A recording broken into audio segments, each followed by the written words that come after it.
National company law tribunal लेकर आपके लिए बहुत ही अच्छी वैकेंसी और ये वैकेंसी आप सबके लिए बहुत ही अच्छी होने वाली है। बट उससे पहले हेलो वेलकम और स्वागत है आप सबका मेरी एक नई वीडियो में, जिसमें लेकर आऊँ बहुत ही अच्छी अपॉर्चुनिटी फॉर द लॉयर्स। और अगर आप एक लॉयर हैं जो गवर्नमेंट वैकेंसी में जाना चाहते हैं तो ये वीडियो आपके लिए ही है।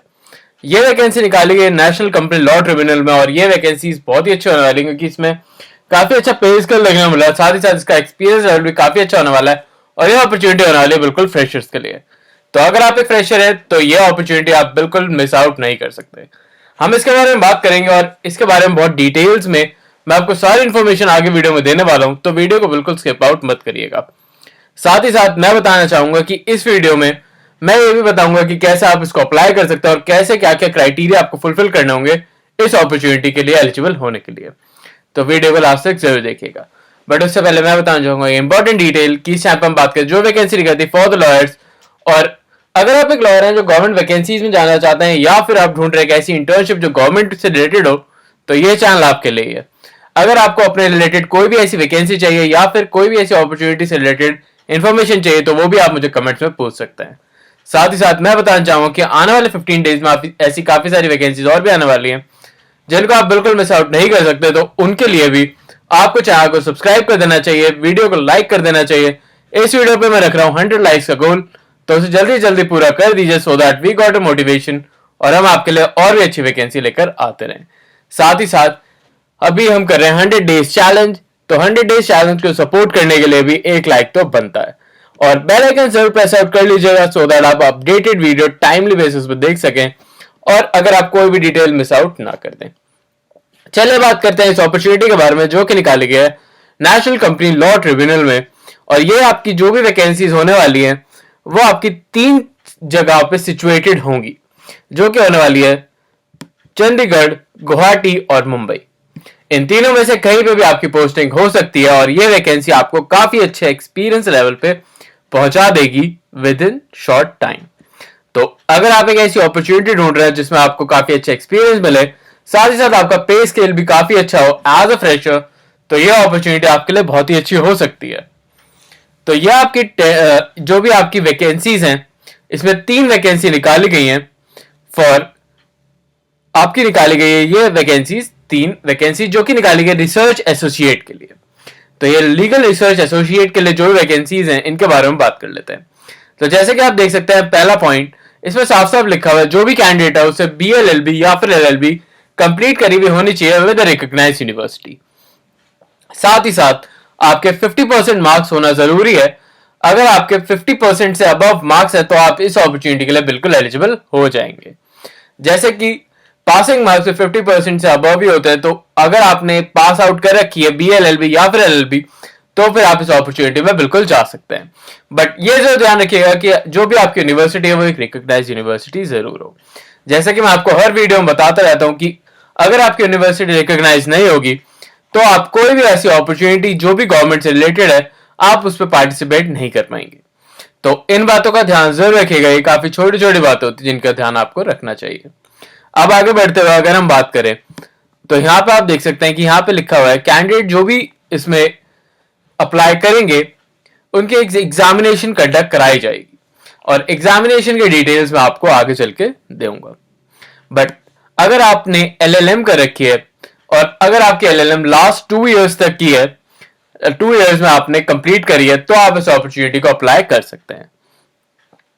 अगर हम बात करें यहाँ पे कैंडिडेट जो भी स्टडिंग कर रहे हैं आपके 5th ईयर में, जो कि बीएलएलबी का 5th ईयर या फिर आपका एलएलबी का 3rd ईयर हो, तो भी आप इस अपॉर्चुनिटी के लिए बिल्कुल जा सकते हैं। जैसा कि मैंने आपको बताया था कि यह अपॉर्चुनिटी फ्रेशर्स के लिए होने वाली है, तो अगर आपकी अभी बीएलएलबी कंप्लीट नहीं भी करी है तो भी आप इस अपॉर्चुनिटी के लिए बिल्कुल अप्लाई कर सकते हैं, क्योंकि यहाँ पर साफ साफ ये मेंशन हो रखा है कि अगर आपने 5th ईयर आप बीएलएलबी के या फिर 3rd ईयर ऑफ एलएलबी के हैं तो भी आप इस अपॉर्चुनिटी को अप्लाई कर सकते हैं और आप इसके क्वालिफिकेशन के क्राइटेरिया को फुलफिल करते हैं। अगर हम बात करें पोस्ट ग्रेजुएशन की, जैसे कि यहाँ पे लिखा हुआ है कैंडिडेट अगर परस्यूइंग कर रहा है for the post graduation in any degree program required for the compulsory attendance as well, तो वो भी इस अपॉर्चुनिटी के लिए अप्लाई कर सकता है। और अगर हम बात करें इसकी एज लिमिट की, तो एज लिमिट भी यहाँ पे आपको अच्छे से मेंशन करी हुई है जो कि है 30 इयर्स। अगर आपकी एज 25 ऑफ जनवरी 2025 से पहले तक 30 ईयर्स से कम है तो आप इस अपॉर्चुनिटी के लिए बिल्कुल एलिजिबल कैंडिडेट बन जाते हैं। और अगर हम बात करें एडिशनल स्किल्स के बारे में तो उनके बारे में भी यहाँ पे इंफॉर्मेशन आपको प्रोवाइड करा रखी है। तो जल्दी से वो भी देख लेते हैं कि एडिशनल स्किल्स में आपको क्या क्या मांगा गया है। तो जैसे कि आप देख सकते हैं कि एडिशनल स्किल्स में मांगा गया है कि जो भी रिसर्च और एनालिटिकल स्किल्स हैं वो आपके होना काफी ज्यादा जरूरी है।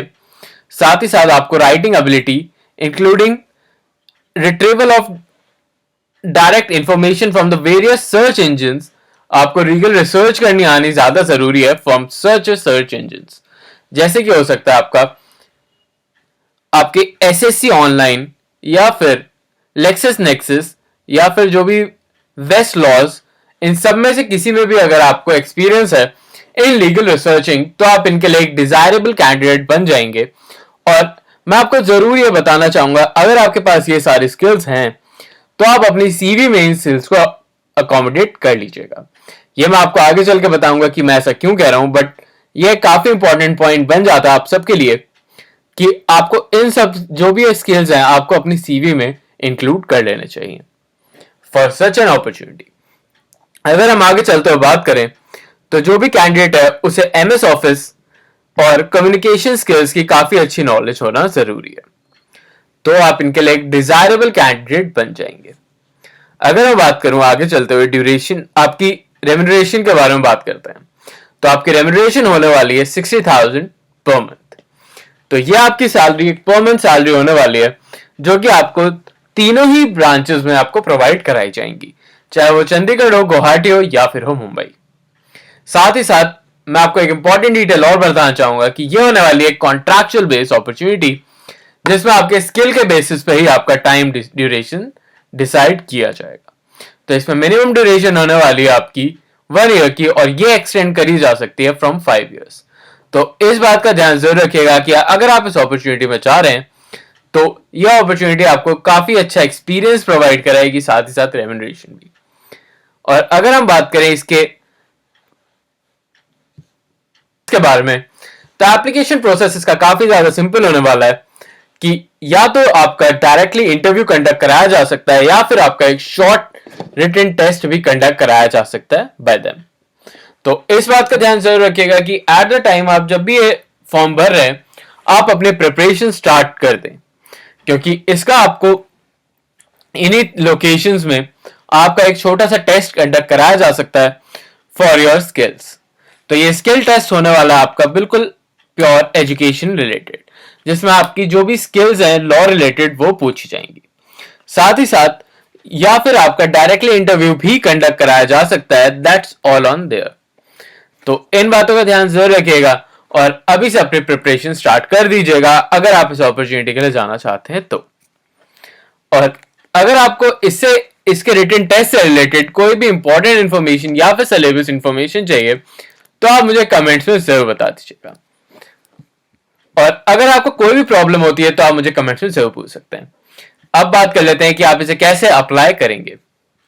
तो एप्लीकेशन प्रोसेस के बारे में यहाँ पे साफ साफ लिखा हुआ है कि जो भी कैंडिडेट है उसे अपनी सीवी और अपनी एक पासपोर्ट साइज फोटो और अपने सारे एजुकेशन रिलेटेड डॉक्यूमेंट्स को अपलोड करना होगा इनकी वेबसाइट पे, जिसका लिंक मैंने आपको डिस्क्रिप्शन में ऑलरेडी दे दिया है। आप वहां पे जाके इसे डायरेक्टली अप्लाई कर सकते हैं। और 25 जनवरी 2025 से पहले पहले आपको इस अपॉर्चुनिटी को भरना होगा। तो उस बात का ध्यान भी जरूर रखिएगा कि अगर आप इस अपॉर्चुनिटी को भर रहे हैं तो अभी से ही इमीडिएट बेसिस पे इसे भर दें।